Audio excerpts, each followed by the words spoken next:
Mar português.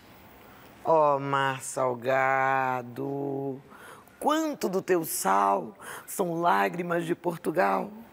Por te cruzarmos, quantas mães choraram, quantos filhos em vão rezaram, quantas noivas ficaram por casar para que tu fosses nosso, ó mar. Valeu a pena?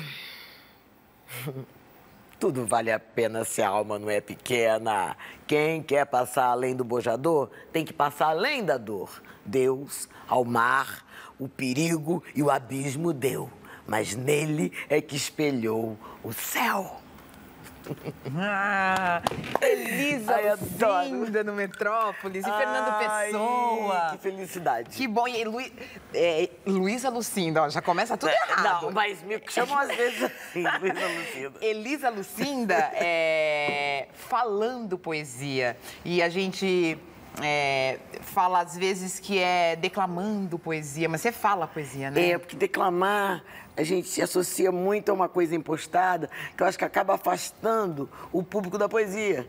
Tem muita poesia boa, que por causa do seu mau declamador, espanta o público, faz dormir, etc.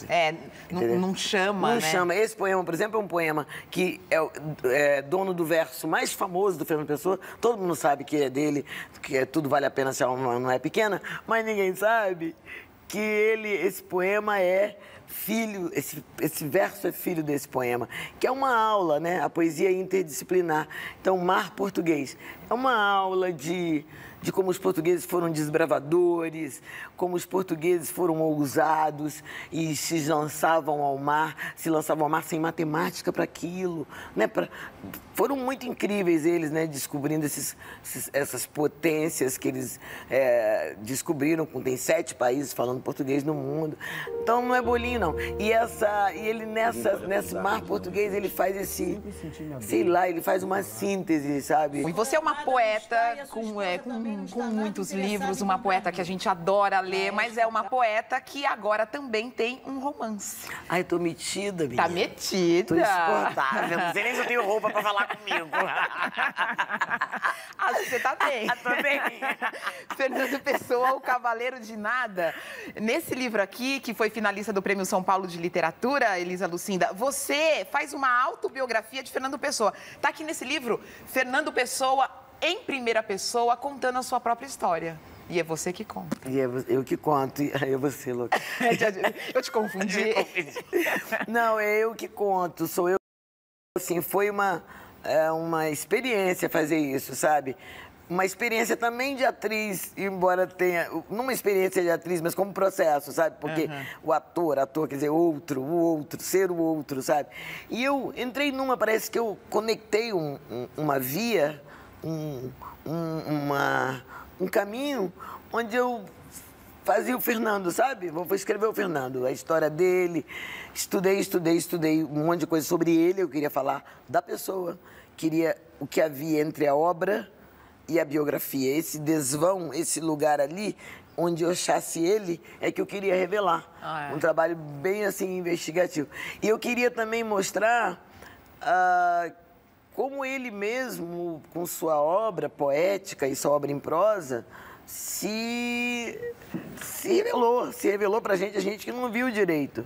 Porque no livro você faz o seguinte, você tá ali, na voz de Fernando Pessoa tá contando pra gente a sua vida, e aí no meio entra um poema dele.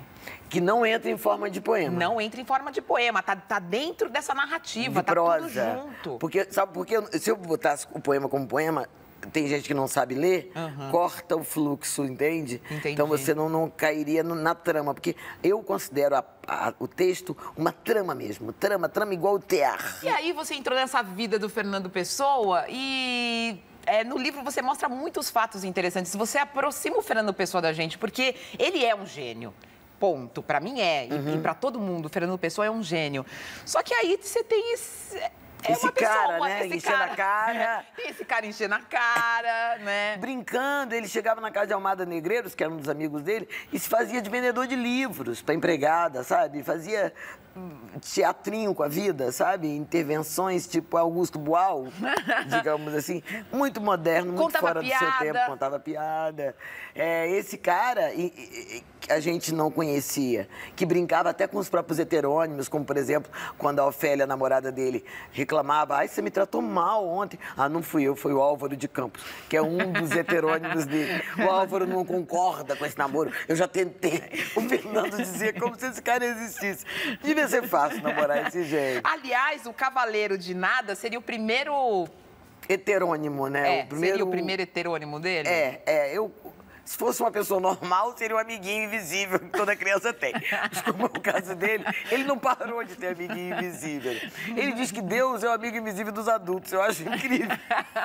Sabe uma coisa que eu vi aqui, eu já vi você falando sobre isso e vi no livro? Ele trabalhou no escritório, ele trabalhou como... Publicitário. Como publicitário. Numa empresa chamada Moutinho, que era o dono do Moutinho. Esse cara, inclusive, pagou depois o enterro dele. Esse Moutinho convidou ele para fazer... Que ele não trabalhava em lugar fixo, assim, que ele tivesse horário. Ele tinha que ter a chave, por causa da obra dele. Ele tinha que preparar a obra dele, uma piração.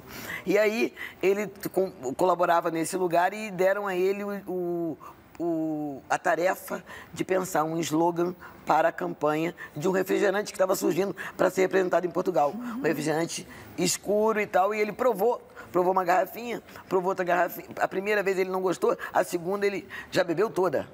Aí ele escreveu: primeiro estranha-se, depois... Não, primeiro estranha-se, depois entranha-se. Nossa, gente! Coca-Cola. E aí ele convenceu ao Moutinho. Ai, que maravilha, Moutinho. Mas será que não vão associar com droga, adicção imediata? Não, vai na minha, é uma coisa diferente. Chegou lá, perderam, porque a Coca-Cola não aceitou, achou muito forte. Mas esse slogan é verdadeiro. Não, isso... Pois é, e aí a gente conhece esse cara português pelas palavras da Elisa Lucinda. É maravilhoso você ler o livro e ter acesso a esse Fernando Pessoa aqui, que aproxima a gente. E que foi finalista no Prêmio São Paulo de Literatura. Achei chiquérrimo. É chique. Tem outro romance a caminho, então, né? Tem.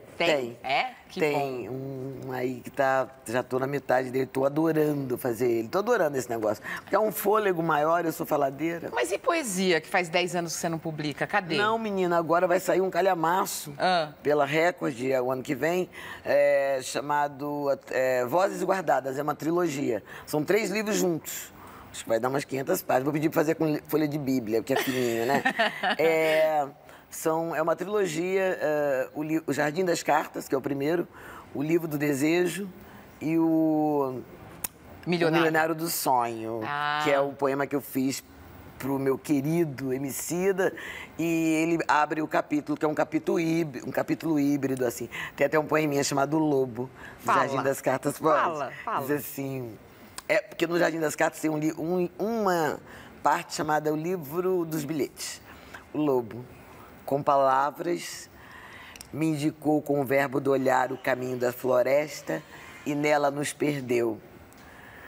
Encheu de versos meu pobre coração de poeta, com palavras me comeu. Ai, que delícia. Essa foi a Elisa Lucinda no Metrópolis. Foi um prazer conversar com você. Já acabou? Eu vi que você fez uma cara de decepcionada. Ai, meu Deus, e o verso de liberdade que a gente ia falar? Fala. O Verso de Liberdade é um projeto que eu tenho, né, que ensina poesia os meninos que estão cumprindo, aos meninos que estão cumprindo medidas. E é incrível, porque dá empoderamento. A palavra inclui. Quem não sabe falar não levanta a cabeça. Não. E pobre e preto nesse Brasil quase não fala bem a língua, porque tem uma escola pública que não está à altura do seu desenvolvimento, né? Então, isso dá uma inclusão. Eu considero a poesia um equipamento, sabe? E a gente tem esse projeto, ele tem o patrocínio da OIT e da Fundação FOR, um braço trabalha com racismo dentro da sala de aula, através da poesia, com Solano Trindade, Conceição Evaristo, Cristina Sobral, meus poemas.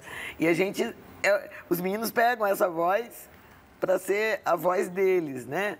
E os meninos que são egressos dessas instituições, também, quando eles conseguem algum trabalho, eles ficam reprovados na entrevista, não sabem falar. Quem não sabe falar não levanta a cabeça. Nesse caso, saem de lá com Mário Quintana, com Drummond, na ponta da língua, é outra vida. E a cabeça erguida. E a cabeça erguida. Palavra é poder. Palavra é poder. Bora, minha gente. Elisa Lucinda no Metrópolis, foi um prazer. Que delícia. Um beijo. Um beijo grande, adoro você. Eu também. Adriana Cota.